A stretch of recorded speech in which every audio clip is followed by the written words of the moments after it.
করতেছে, ওইটারে আরবিতে বলে যাররা।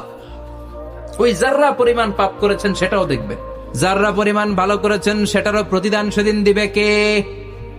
সেদিন যাদেরকে সামনের দিক থেকে এনে এই ডান হাতে আমলনামা দেয়া হবে, তাদের আমলনামা সহজ হয়ে যাবে। আর যার মিজানের পাল্লা হালকা হয়ে যাবে, তার জন্য আছে ধ্বংস। তাদেরকে আর ডান হাতে আমলনামা না, তাদেরকে পেছন দিক থেকে এনে বা হাতে আমলনামা দেয়া হবে। যাদেরকে ডান হাতে আমলনামা দেয়া হবে, আনন্দে উৎফুল্ল হয়ে ওরা তাকবীর দিবে, লিল্লাহি তাকবীর। আর যাদেরকে বা হাতে দেয়া হবে, কয় লাগবো না, আমলনামার দরকার নাই। আল্লাহ বলেন লাগবে, নিজের আমলনামা নিজেই করে নাম্বারিং করো।